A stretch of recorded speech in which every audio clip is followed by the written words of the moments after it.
नमस्कार दोस्तों, एक बार फिर हम आप लोगों के सामने उपस्थित हुए हैं। आपके अपने इस YouTube चैनल हिंदी मस्ती प्रधान सर पर आप लोगों का स्वागत है।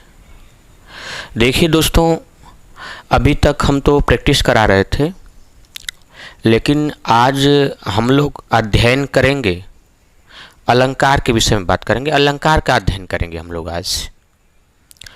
तो चलिए दोस्तों, हम लोग अलंकार पर बात करते हैं कि अलंकार क्या चीज़ है। अलंकार के विषय में जानेंगे। आज एक नया टॉपिक अलंकार पर विचार करेंगे हम लोग। तो देखिएगा, सबसे पहले हम अलंकार के बारे में जानेंगे कि अलंकार क्या होता है। अलंकार, ठीक है दोस्तों। अलंकार जानने से पहले इसके पास भूमिका सब कुछ जान जाएंगे हम लोग कि अलंकार का निर्माण कैसे हुआ, ये देखेंगे हम लोग। सबसे पहले हम लोग ये देखेंगे कि अलंकार का निर्माण कैसे हुआ है। आइए सबसे पहले हम अलंकार का निर्माण देखते हैं कि अलंकार का निर्माण कैसे हुआ है। ठीक, अलंकार का निर्माण कैसे हुआ है। अलंकार का निर्माण देखने के बाद अलंकार का अर्थ जानेंगे हम लोग कि अलंकार का अर्थ क्या होता है। अलंकार का अर्थ क्या होता है। फिर इसके बाद अलंकार की परिभाषा जानेंगे हम लोग कि अलंकार की परिभाषा क्या होती है। परिभाषा, अलंकार की परिभाषा, ठीक है। परिभाषा जानने के बाद हम लोग इस पर विचार करेंगे कि सर्वप्रथम प्रयोग किसने किया था। सर्वप्रथम प्रयोग किसने किया था। ठीक, सर्वप्रथम प्रयोग किसने किया था। फिर इसके बाद हम लोग जानेंगे अलंकार के पिता या जनक कौन है। अलंकार के पिता या जनक, ये जानेंगे। इसके बाद हम लोग पहली बार काव्यशास्त्री परिभाषा किसने दिया था। अलंकार पर पहली बार काव्यशास्त्री परिभाषा किसने दिया था। तो पहली बार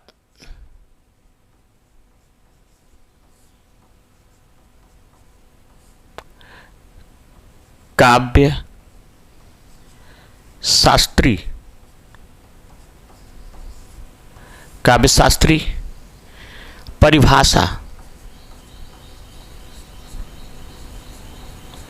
परिभाषा किसने दिया था, इस पर हम लोग बात करेंगे।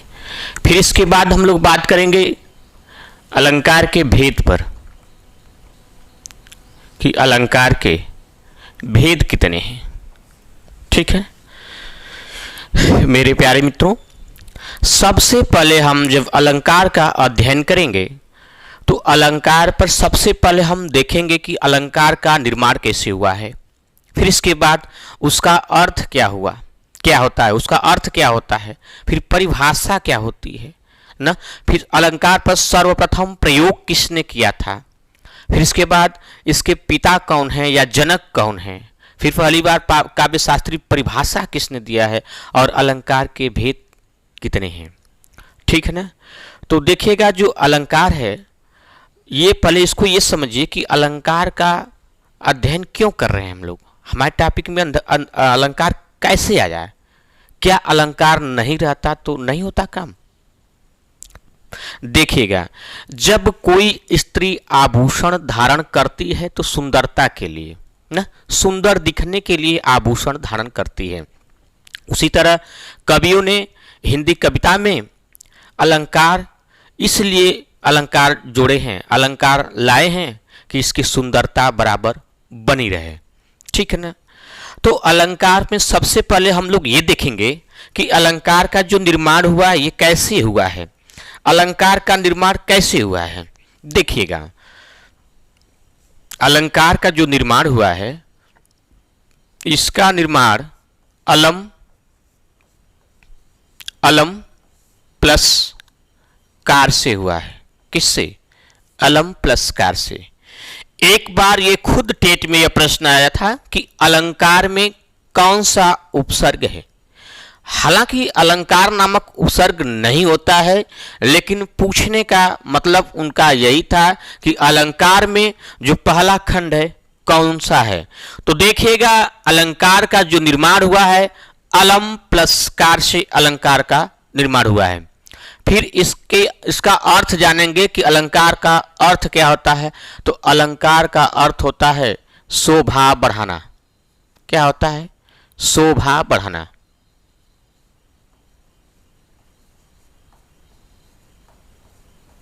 शोभा बढ़ाना क्या होता है? शोभा बढ़ाना। ठीक है ना, शोभा बढ़ाना। दूसरा क्या होता है अर्थ?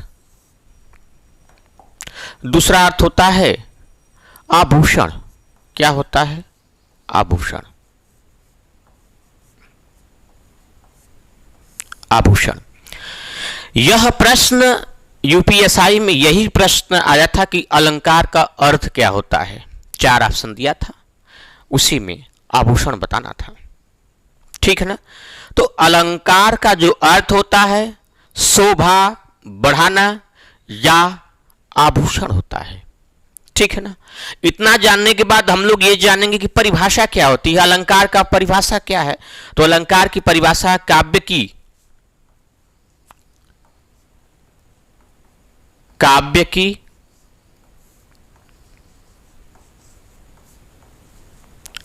शोभा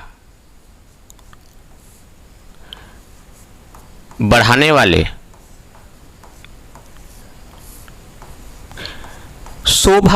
वाले तत्वों व धर्मों को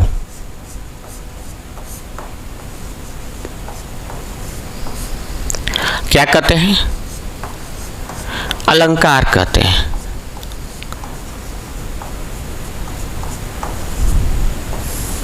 अलंकार कहते हैं। ठीक। देखिएगा यही परिभाषा है कि काव्य की शोभा बढ़ाने वाले तत्वों व धर्मों को अलंकार कहते हैं। ये परिभाषा है। लेकिन अलंकार पर हम लोग देखेंगे कि सर्वप्रथम प्रयोग किसने किया है। अलंकार पर सर्वप्रथम प्रयोग किसने किया है? तो अलंकार पर सर्वप्रथम प्रयोग आचार्य भरत मुनि ने किया है। किसने? आचार्य भरत मुनि ने किया है। आचार्य भरत मुनि ने किया है। अलंकार पर सर्वप्रथम प्रयोग आचार्य भरत मुनि ने किया है। फिर इसके बाद हम लोग देखेंगे कि जो भरत मुनि हैं इनकी कौन सी पुस्तक है जिसमें चर्चा किया गया है, इसमें बात किए हैं। तो इनकी एक पुस्तक है नाट्य शास्त्र। क्या है? नाट्य शास्त्र।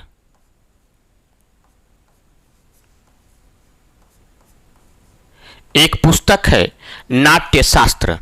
ठीक ना। एक पुस्तक है नाट्य शास्त्र। इसी में इन्होंने अलंकार की चर्चा किया था। उसमें 4 अलंकारों को इन्होंने चर्चा किया था, जिक्र किया था। 4 अलंकार, 1, 2, 3 और 4। इसमें इस नाट्य शास्त्र में 4 अलंकारों का इन्होंने चर्चा किया था। पहला है उपमा, दूसरा रूपक, तीसरा यमक, और आप लोग बताइए चौथा कौन सा अलंकार है? तो चौथा अलंकार है दीपक। कौन सा? दीपक। उसमें नाट्यशास्त्र में आचार्य भरत मुनि ने 4 अलंकारों की चर्चा किया था। उपमा, रूपक, यमक और दीपक। ठीक है ना। तो इसमें देखिएगा प्रश्न कैसे पूछा जाता है, और 1-2 बार पूछा भी प्रश्न गया है कि नहीं भरत मुनि ने जिस अलंकारों की चर्चा किया है उसमें कौन सा नहीं है? ऑप्शन दिया था, देखिए हरियाणा पीजीटी में प्रश्न आ चुका है। ऑप्शन दिया था ए उपमा, बी रूपक, सी यमक, डी अतिशयोक्ति दिया था। दीपक की जगह अतिशयोक्ति कर दिया था। अतिशयोक्ति। जो लोग जानते हैं वो लोग बता देंगे, जो लोग नहीं जानते हैं वो लोग नहीं कर पाएंगे।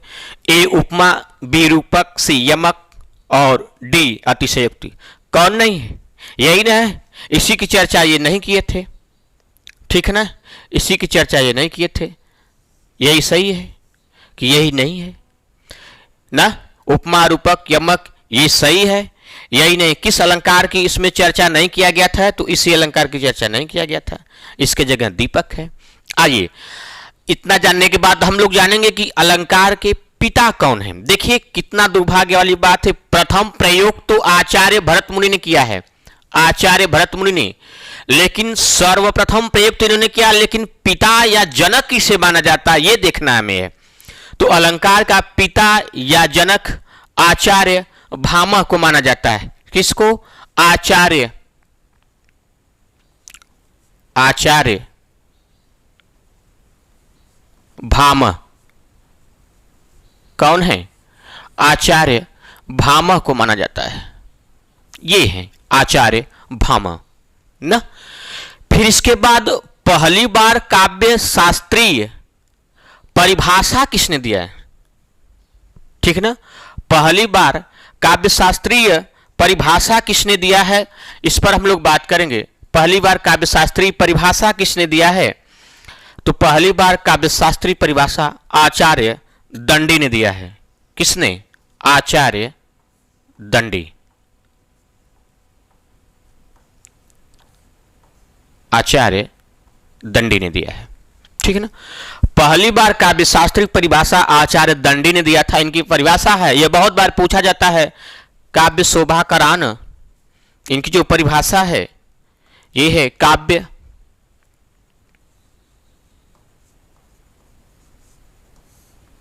शोभा करान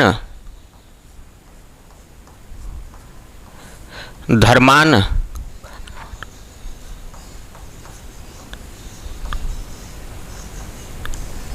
अलंकार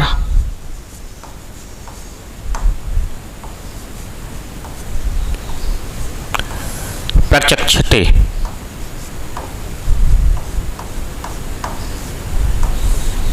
ठीक है ना।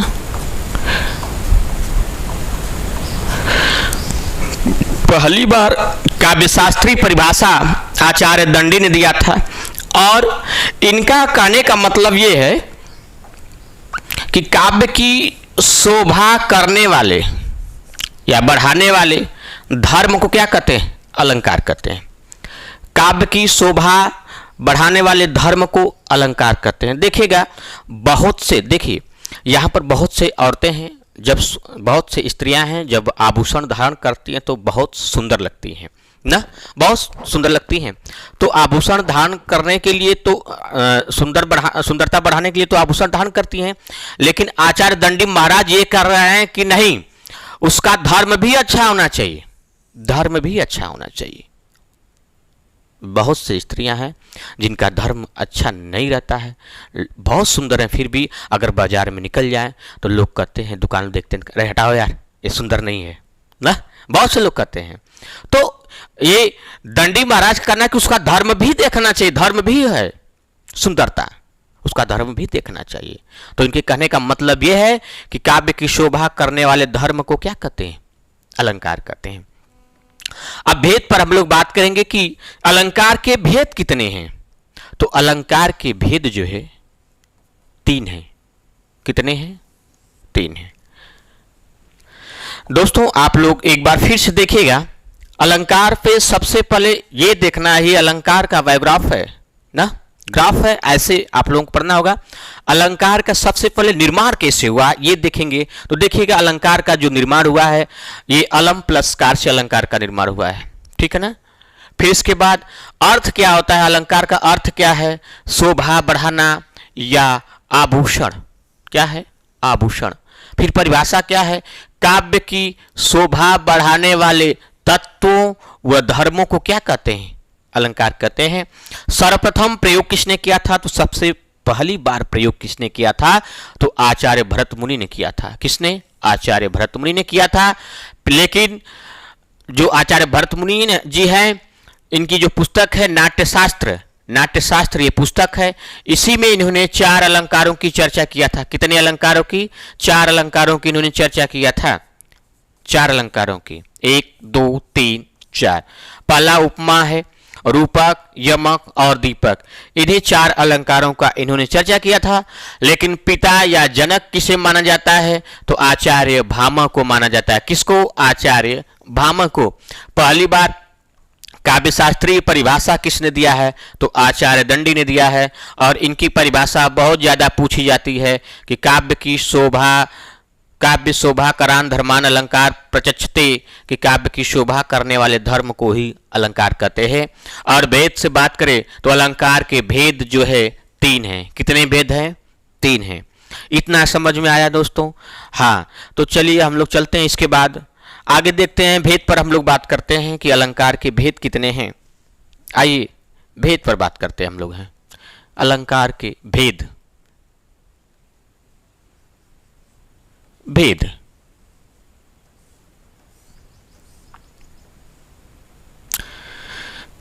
अलंकार के भेद। पहला भेद है शब्दालंकार, शब्दालंकार। पहला भेद है शब्दालंकार।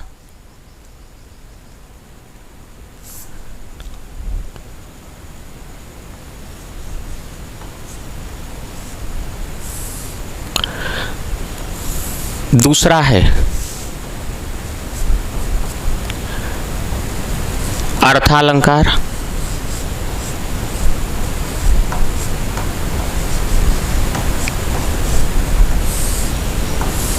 तीसरा है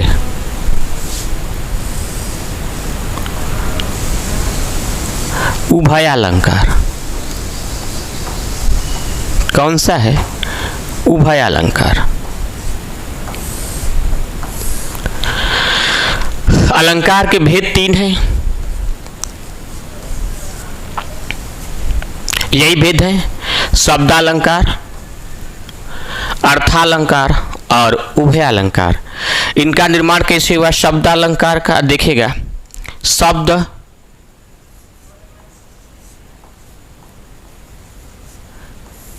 प्लस अलंकार,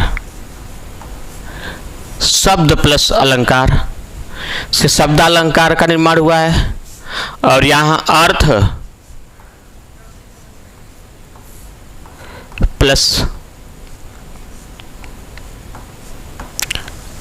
अलंकार से अर्थालंकार का निर्माण हुआ है। और यहां उभय प्लस अलंकार, सॉरी, उभय प्लस अलंकार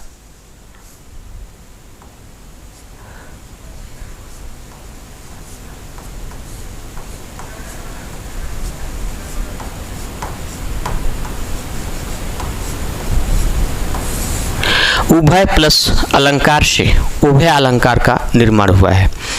देखिएगा यहाँ जो है हम लिखते हैं चमत्कार। क्या, चमत्कार।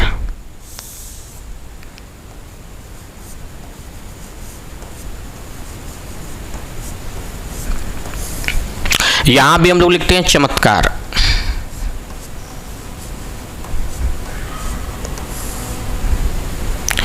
और यहां भी लिखते हैं हम लोग हैं चमत्कार।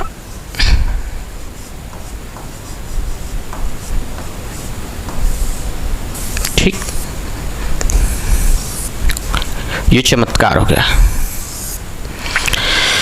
दोस्तों ये हम देखेंगे हम लोग कि जो शब्दालंकार, इसका निर्माण शब्द प्लस अलंकार से हुआ है। इसमें कौन सी संधि अगर पूछा जाए तो कौन संधि है? दीर्घ संधि है। इसमें भी दीर्घ संधि है, इसमें भी दीर्घ संधि है। देखिएगा शब्दालंकार का निर्माण जो हुआ है शब्द प्लस अलंकार से निर्माण हुआ है शब्दालंकार। तो इसकी परिभाषा यही बनती है, जो शब्द, यहाँ शब्द है ना, जहां शब्द के माध्यम से चमत्कार उत्पन्न होता है वहां शब्दालंकार होता है। समझ में आया परिभाषा? जहां शब्द के माध्यम से चमत्कार उत्पन्न होता है वहां शब्दालंकार होता है। या किसी कविता में जहां शब्द के माध्यम से चमत्कार उत्पन्न होता है वहां शब्दालंकार होता है। यही परिभाषा है शब्दालंकार की, एकदम सरल भाषा में कि जहां शब्द के माध्यम से चमत्कार उत्पन्न होता है वहां शब्दालंकार होता है। और जहां अर्थ के माध्यम से, किस माध्यम से? अर्थ के माध्यम से जहां चमत्कार उत्पन्न होता है वहां क्या होता है? अर्थालंकार होता है। जहां अर्थ के माध्यम से चमत्कार उत्पन्न होता है वहां अर्थालंकार होता है। उभय मिस होता है, दोनों। क्या होता है? दोनों होता है। उभय मिस होता है, दोनों। इस उभय का अर्थ होता है दोनों, दोनों, दोनों का यानी शब्द प्लस अर्थ,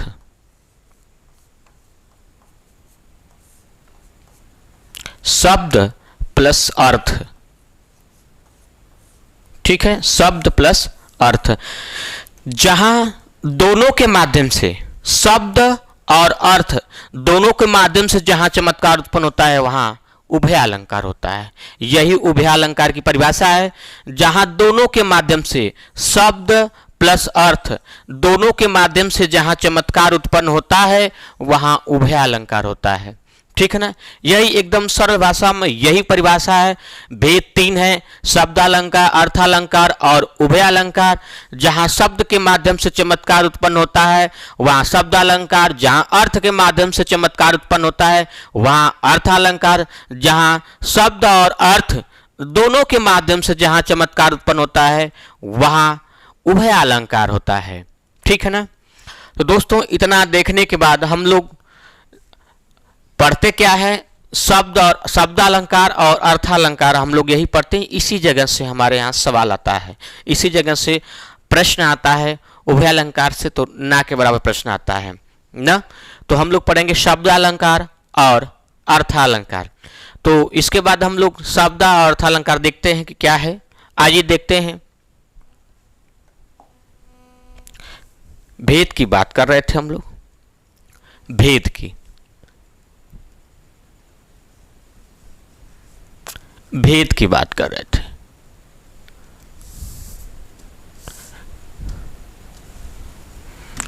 भेद की बात कर रहे थे हम लोग।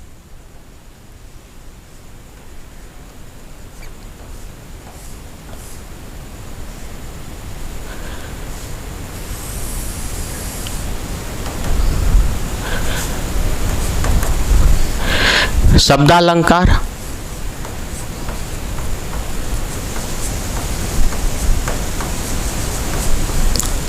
और अर्थालंकार।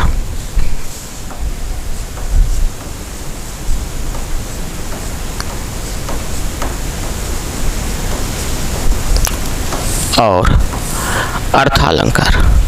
ठीक है ना? शब्दालंकार और अर्थालंकार। देखिएगा दोस्तों, जो शब्दालंकार होता है, जो शब्दालंकार होता है ये वर्णगत भी होते हैं। शब्दालंकार क्या? वर्णगत होते हैं, वर्णगत भी होते हैं। जैसे अनुप्रास। क्या? अनुप्रास। कुछ शब्दालंकार शब्दगत भी होते हैं। क्या होते हैं?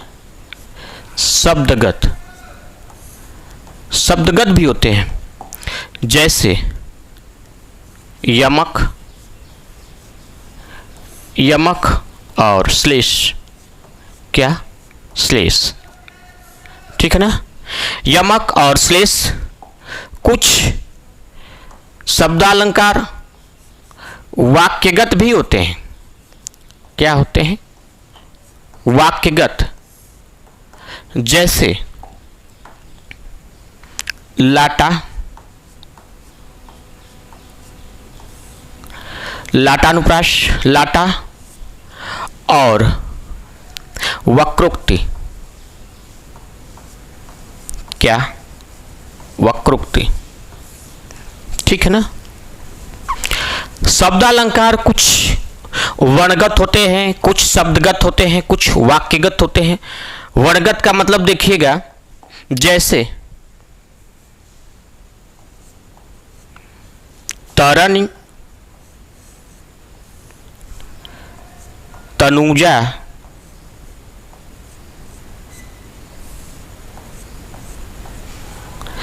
तटतमाल। तरनी, तनुजा, तटतमाल। देखिएगा यहां पर वर्णगत का मतलब वर्णों का ध्यान रखा गया। यहां त आया है, त आया है, त आया है, त आया है। कई बार त वर्ण की आवृत्ति हुई है। तो जो भी कवि कविता रचता है तो उसमें वर्णों का ख्याल बखूबी रखता है। ये ध्यान देने वाली बात है कि जो भी कवि अगर कविता रचता है तो इसमें वर्णगत में क्या है कि वर्णों का बखूबी ध्यान रखता है। सुंदर सुंदर वर्ण होना चाहिए, वर्णों का क्रम एकदम मिलना चाहिए। ठीक है ना। तो ये है शब्दालंकार, वर्णगत, शब्दगत और वाक्यगत। अर्थालंकार क्या है? इसमें जो है अर्थ के माध्यम से चमत्कार उत्पन्न हुआ था। किसके माध्यम से?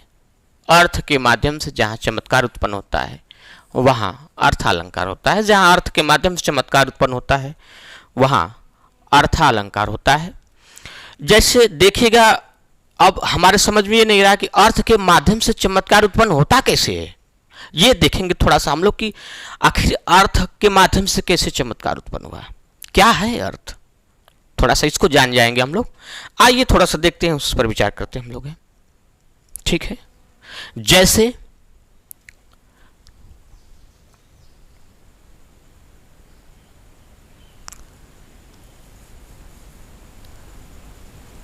कर मुदरी की आरसी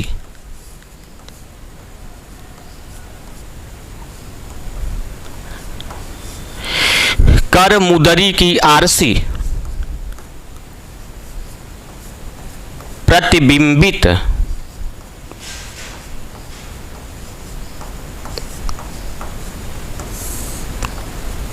प्यों पाए।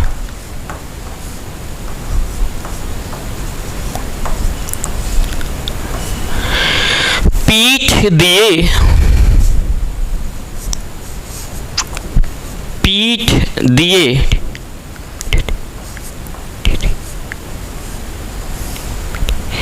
निधरक लख है।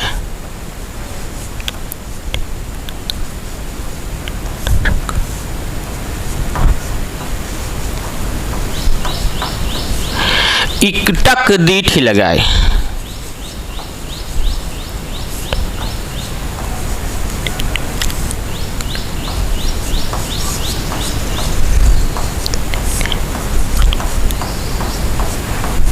इकटक दीठ लगाई।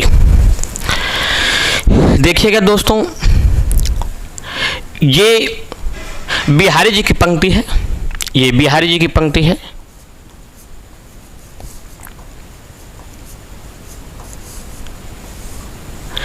सतसैया के दोहरे ज्यों नावक के तीर, देखन में छोटन लगे घाव करे गंभीर न। तो देखिएगा यहाँ पर अर्थ की, जब तक इसका अर्थ नहीं जानेंगे, जब तक इसका अर्थ नहीं जानेंगे तब तक नहीं बता पाएंगे कि इसमें कौन सा अलंकार है ना। तो देखिए, कर में होता है हाथ।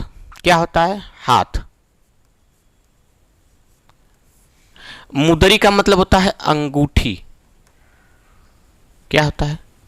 अंगूठी। आरसी में शीशे की, शीशा होता है। प्रतिबिंबित का अर्थ होता है परछाई।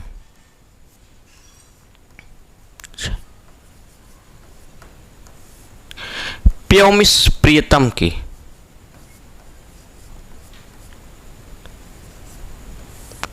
पायमिस पाकर, पायमिस पाकर, पीठ दिए निधड़क मतलब बेखौफ होकर के,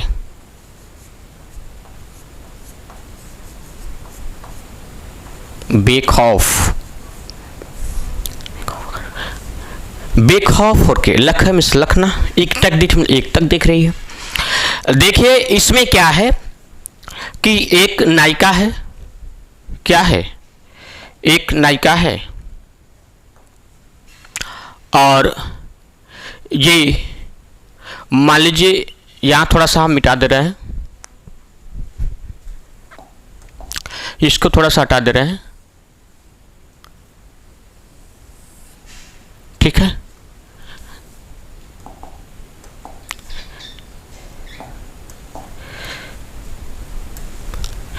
ये नायिका है और ये नायक है, ठीक, ये नायक है।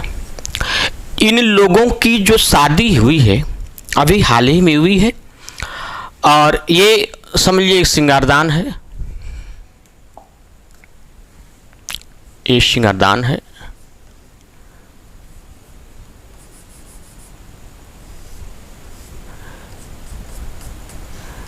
ठीक, ये श्रृंगारदान समझिएगा।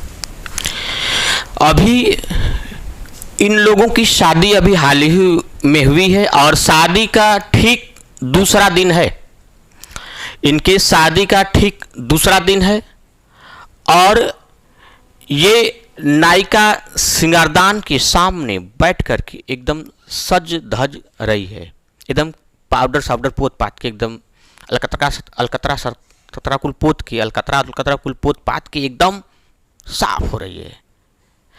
ये जो है कि अभी पोत पात करके पूरा एकदम, नहीं देखते हैं ना आप लोग, बहुत से स्त्रियां ऐसी होती है कि इतना पोत लेती हैं लगता है कि नहीं कभी पाए ही नहीं है ना, इतना पोत लेती हैं। तो इसमें क्या है कि ये नायिका का अभी हाल ही में शादी हुआ है, शादी का ठीक दूसरा दिन है और ये श्रृंगारदान के सामने बैठ करके एकदम सज रही है, सज धज रही है, ठीक है ना।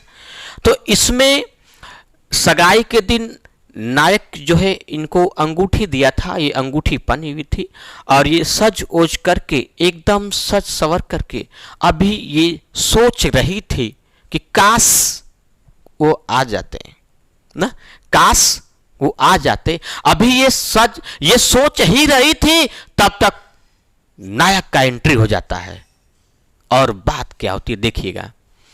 जब नायक का एंट्री होता है तो उसके बाद नायिका तुरंत पीठ घुमा देती है, पीठ को नायक की तरफ कर देती है और मुंह नायक से दूसरे तरफ कर लेती है, नायक की तरफ पीठ कर देती है।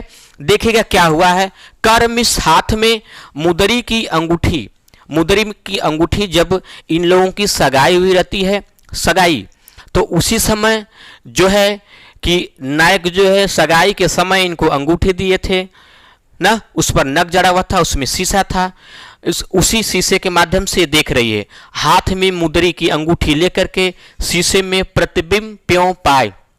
मतलब नायक जो ही आता है तो नायिका जो है नायक की तरफ पीठ कर देती है और उस अंगूठी में शीशे में जो है परछाई अपने प्रियतम की, देखिए यहां प्रीतम है, प्रियतम की परछाई को पा करके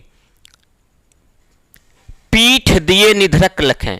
पीठ जो है किसके तरफ की है, नायक की तरफ, नायक की तरफ इसका पीठ है, पीठ दिए निधड़क मतलब बेखौफ होकर के ना, एकदम बेखौफ होकर के, जिसमें कोई गम नहीं, एकदम बेखौफ होकर के एक टक दीठ लगाई, यानी एक टक देख रही है उसी में और नायक सोच रहा है कि अभी वो देख नहीं रही है, लेकिन नायिका एक टक उसी में देख रही है अपने नायक, अपने प्रियतम की परछाई को, ठीक है ना।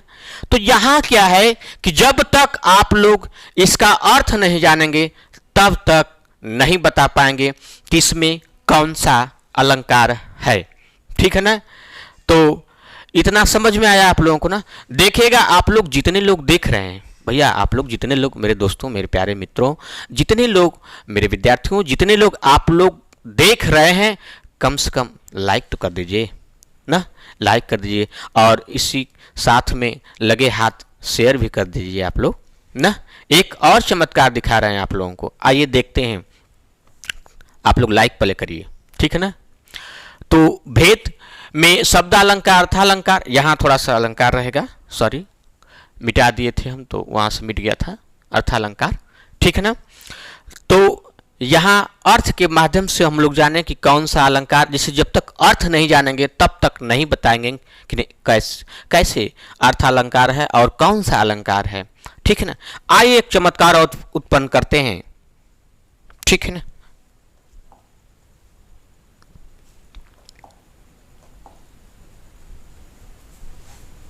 देखिएगा,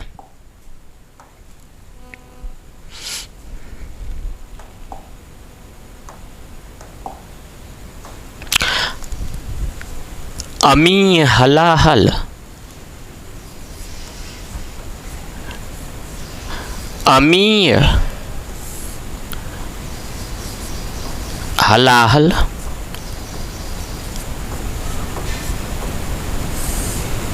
मद भरे,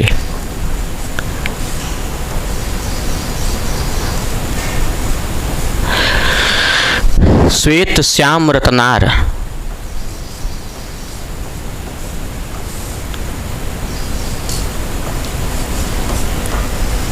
श्वेत श्याम रत्नार,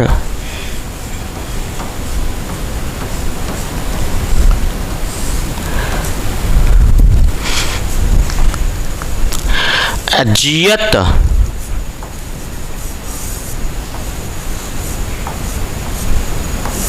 जियत मरत,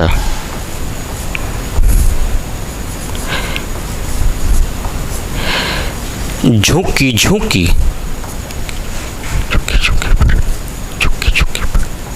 झुकी झुकी परत,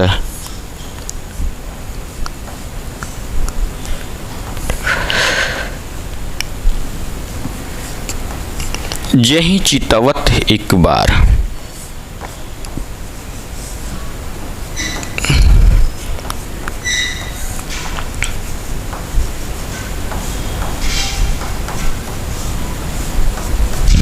जे चितवत एक बार। अगर आप लोगों के परीक्षा में यही दोहा आ जाए तो आप लोग क्या बताएंगे, कैसे जानेंगे कि कौन सा अलंकार है? क्यों? जब तक आप अर्थ नहीं जानेंगे तब तक आप ये नहीं बता पाएंगे कि इसमें कौन सा अलंकार है, ठीक है ना। तो देखिएगा अमी का क्या अर्थ होता है। अमीय का अर्थ होता है अमृत। क्या होता है? अमृत। हलाहल का अर्थ होता है विष। क्या होता है? विष। और मद का अर्थ होता है नशा। श्वेत का अर्थ होता है सफेद। श्याम का अर्थ क्या होता है? काला। रत्नार का क्या अर्थ होता है? लाल। जियत का क्या अर्थ होता है? जी उठना। मरद का क्या अर्थ होता है? मर जाना। झुकी झुकी परत, झुकी झुक सॉरी यहाँ झुकी झुकी परत,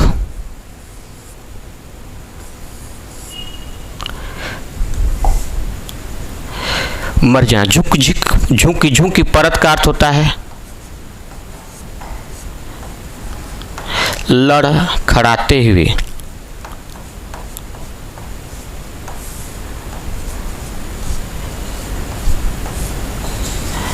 चलना, लड़खड़ाते हुए चलना। देखिएगा दोस्तों, यहाँ क्या है कि मान लीजिए यहाँ यथाक्रम अलंकार, कौन सा अलंकार है? यथाक्रम। यहाँ जो है यथाक्रम, यथाक्रम अलंकार है। यथाक्रम, मान लीजिए ये हो गए, ये हो गए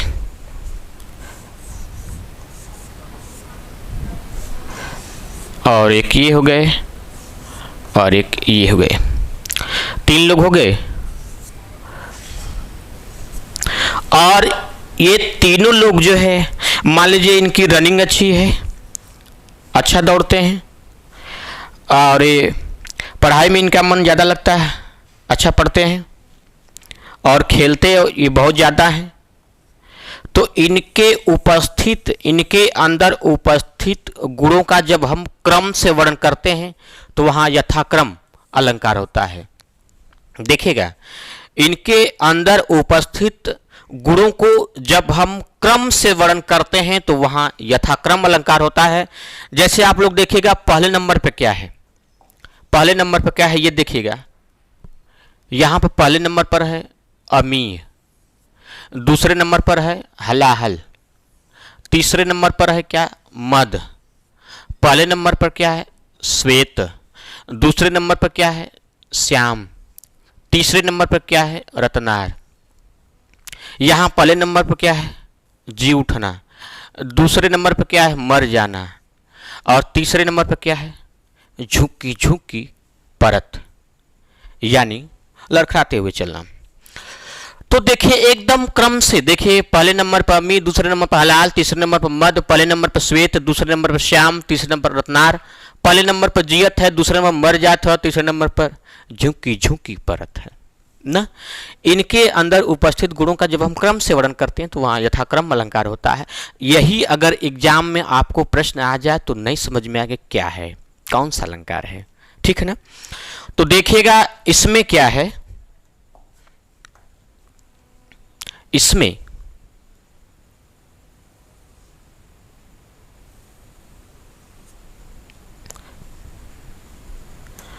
इसमें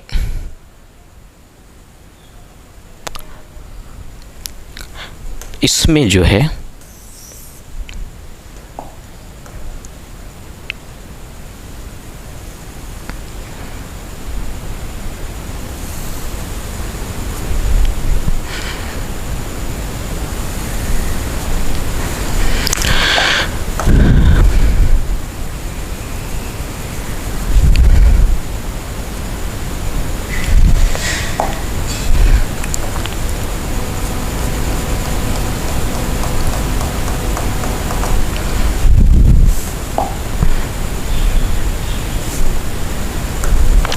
इसमें नायिका के नेत्रों का वर्णन किया गया है। नायिका के नेत्रों का वर्णन किया गया है।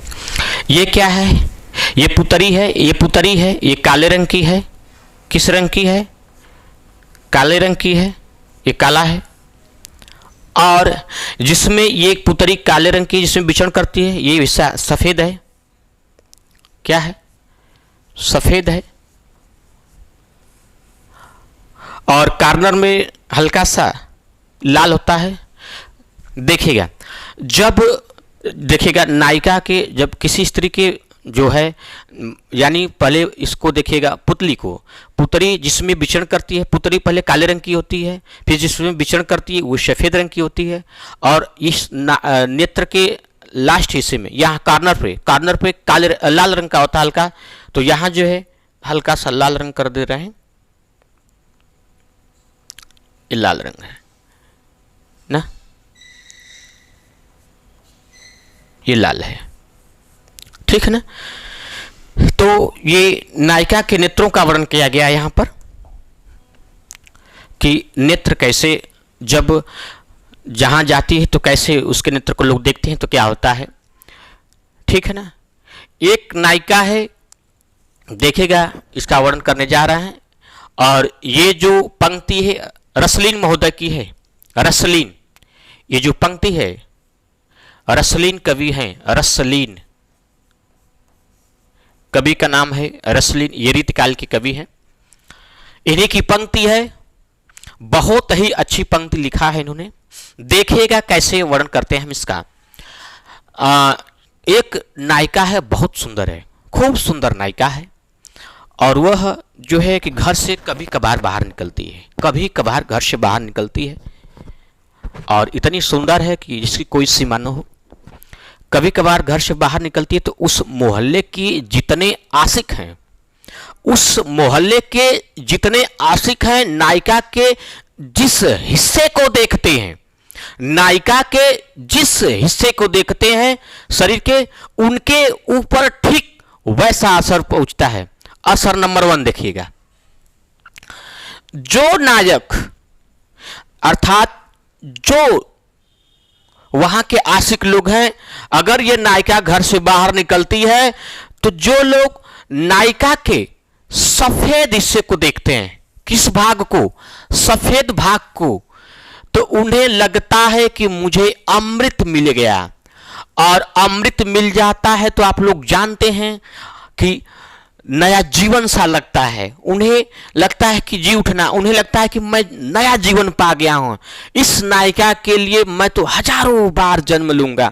अगर वह सफेद भाग को देखते हैं, नायिका के सफेद भाग को देखते हैं, तो लगता है उन्हें अमृत मिल गया। और जब अमृत मिल गया तो लगता है कि वो हजारों बार जन्म ले रहे हैं। उस समय लगता है कि इसके लिए मैं हजारों बार जन्म लूंगा, ठीक ना। वो लगता है उन्हें नया जीवन सा मिल गया, ठीक है।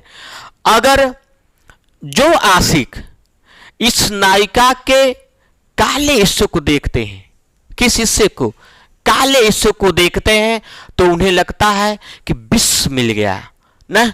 विष मिलने का मतलब होता है जब किसी व्यक्ति को विष मिल जाता है तो वह मर जाता है। मर जाने का आशय यहां मर जाने से नहीं है, वह इसके लिए सोचता है कि इस नायिका के लिए रूप सौंदर्य को देखने के बाद लगता है कि वो हजारों बार जन्म लेगा। इस नायिका के ऊपर पूरा घर द्वार सब बेच बाच करके पागल हो जाएंगे इस नायिका के लिए ना, पूरा घर द्वार बेच देंगे। इस नायिका के आंखों का काला इतना कातिलाना है कि लगता है उसे विष मिल गया ना। काले हिस्सों को देखता है तो उसे लगता है विष मिल गया, और विष का मतलब होता है मर जाना। यहाँ मर जाने का मतलब मर जाने से नहीं है, वो ना इस नायिका के ऊपर न्यौछावर हो जाता है, सब कुछ न्यौछावर कर सकता है, ठीक है ना। अगर जो आशिक नायिका के, अगर नायिका घर से बाहर निकलती है, उसके आंखों के लाल हिस्सों को जो देखता है, जो आशिक लाल हिस्से को देखता है, उसे लगता है कि नशा हो गया। और जब नशा हो गया तो वह कैसे चलता है? झुकी झुकी परत, अर्थात एकदम लड़खड़ाते हुए चल रहा है ना। अगर वह लाल हिस्सों को देखता है जो आशिक, उसे लगता है कि नशा हो गया, और नशा होने के बाद वो कैसे चल रहा है? एकदम लड़खड़ाते हुए चल रहा है, ठीक ना। तो यहाँ जो है यथाक्रम अलंकार है, यहाँ नायिका का वर्णन किया गया, नायिका के नेत्रों का वर्णन किया गया है। दोस्तों, जब तक इसका अर्थ नहीं जानेंगे तो आप लोग नहीं बता पाएंगे कि ये कौन सा अलंकार है, ठीक है ना। जब तक आप लोग नहीं पढ़ेंगे, नहीं जानेंगे, तब तक नहीं बता पाएंगे कि ये कौन सा अलंकार है। इसलिए हम पहले ये बताया आप लोगों को, इसका अलंकार का हम परिचय दिए हैं आप लोगों को, अलंकार का हम परिचय दिए हैं आप लोगों को कि परिचय क्या होता है, अर्थ के माध्यम से कैसे चमत्कार उत्पन्न होता है। तो दोस्तों, आप लोगों को अगर ये मेरा वीडियो अच्छा लगे तो आप लोग लाइक, सब्सक्राइब और कमेंट भी किया करिए, कैसा लगा आप लोगों को ये हमें पता चले, ठीक है ना। और शेयर भी कर दिया करिए और मित्र मंडली में कि नहीं लोग जाने और पढ़ें, ठीक है ना। तो दोस्तों, आज के लिए इतना ही, और नेक्स्ट वीडियो में पढ़ेंगे हम लोग एकदम क्रम से, बारी बारी से। अभी तो ये तो भूमिका था, ये तो परिचय एकदम दे रहे थे हम। बारी बारी से हम लोग पढ़ेंगे कि शब्द अलंकार में शब्द अलंकार के भेद पढ़ेंगे, फिर उसके बाद इतना पढ़ने के बाद तब हम लोग अर्थालंकार पढ़ेंगे। ये तो अर्थ के माध्यम से हम चमत्कार इसलिए उत्पन्न कर रहे, देखा रहे थे आप लोगों को कि अर्थ के माध्यम से कैसे पहचाना जाता है, कैसे सुंदरता बनती है कविता की, अर्थ के माध्यम से, ठीक है ना। तो दोस्तों, आज के लिए इतना ही ना, ठीक है, धन्यवाद।